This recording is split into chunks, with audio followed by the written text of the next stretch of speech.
कभी सोचा है कि दुनिया के सबसे पवित्र महाकाव्यों में से एक की शुरुआत एक श्राप से हुई? जी हाँ, क्रोध और दुख से भरे एक पल से। चलिए आज इसी अनोखी कहानी में थोड़ा और गहरा उतरते हैं। ये सिर्फ शब्द नहीं थे, ये एक ऋषि के दिल से निकला हुआ एकदम सच्चा अनफिल्टर्ड दुख और गुस्सा था, जब उन्होंने अपनी आंखों के सामने एक बेहद क्रूर घटना होते देखी। तो यही वो सवाल है जो हमें हैरान कर देता है। कोई इतनी सुंदर, इतनी पवित्र चीज किसी इतने दर्दनाक पल से कैसे पैदा हो सकती है? आखिर कैसे एक गहरा दुख एक क्रिएटिव शक्ति में बदल सकता है? आइए जरा समय में पीछे चलते हैं और उस एक पल को महसूस करते हैं जिसने सिर्फ एक ऋषि को ही नहीं बल्कि इतिहास की धारा को हमेशा के लिए बदल दिया।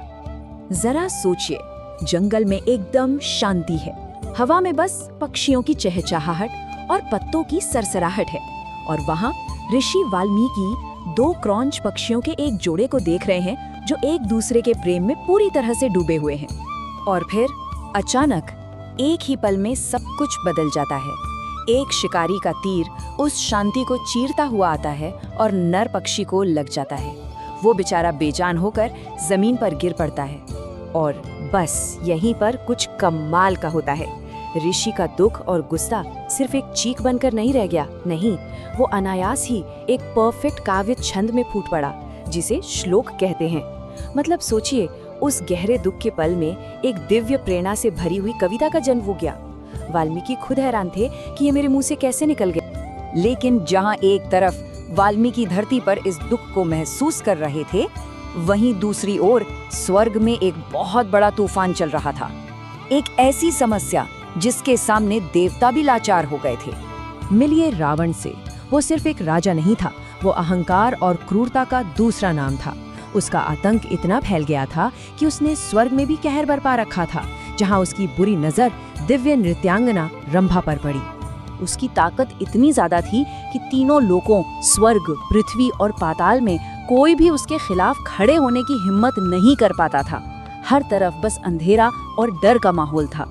जरा उन हजारों महिलाओं के दिलों में बसे डर को महसूस कीजिए, जिन्हें उनके घरों और परिवारों से जबरदस्ती छीनकर रावण के अंतपुर में कैद कर दिया गया था। उसकी क्रूरता की कोई सीमा ही नहीं थी। यहाँ तक कि जो शक्तिशाली देवता थे, जो ब्रह्मांड के रक्षक माने जाते हैं, वो भी उसकी शक्ति के आगे कांपते थे। वे उसके बढ़ते हुए अत्याचारों को रोकने में पूरी तरह से बेबस और डरे हुए थे। जब सारी उम्मीदें खत्म हो गईं, तो देवताओं ने आखिरी रास्ता अपनाया। वे सब ब्रह्मा जी के नेतृत्व में भगवान नारायण के पास पहुंचे। यही उनकी आखिरी उम्मीद थी, इस ब्रह्मांड की किस्मत को बदलने का आखिरी मौका। तो इस बड़े संकट का, इस गहरे अंधकार का हल क्या था? जवाब किसी की भी उम्मीद से कहीं ज्यादा गहरा था। इसका हल कोई जादुई हथियार या कोई चमत्कार नहीं था, बल्कि ये था एक जन्म। भगवान नारायण ने खुद इंसानों के बीच राजा दशरथ के पुत्र राम के रूप में जन्म लेकर धर्म को फिर से स्थापित करने का वादा किया। लेकिन वो इस सफर पर अकेले नहीं जाना चाहते थे। उन्होंने अपनी प्रिय पत्नी देवी लक्ष्मी की ओर मुड़कर बहुत प्यार से पूछा कि क्या वो इस मुश्किल मिशन में उनका साथ देंगी। और उनका जवाब वो सिर्फ एक हाँ से कहीं ज्यादा था। ये धर्म के असली मतलब पर एक बहुत गहरी बात थी। उन्होंने कहा, दुनिया में धर्म स्थापित करने के लिए बड़े बड़े महलों और शहरों की जरूरत नहीं है, इसके लिए तो जंगल का जीवन ही काफी है। उन्होंने तुरंत समझ लिया कि असली धर्म की स्थापना त्याग और कर्तव्य से होगी, महलों के आराम में नहीं। और बस यही निर्णय सीता के रूप में उनके अवतार की नींव बना, जिन्होंने महलों के सारे सुख छोड़कर अपने पति के साथ वनवास जाना चुना। पता है, ये कहानी इतनी शक्तिशाली है कि दुनिया भर में अलग अलग भाषाओं में इसके 730 से भी ज्यादा वर्जन मौजूद है ना कमाल की बात? तो अब चलिए कहानी के दोनों धागों को एक साथ जोड़ते हैं। एक तरफ स्वर्ग में बनी वो डिवाइन योजना और दूसरी तरफ जंगल में एक कवि का गहरा दुख।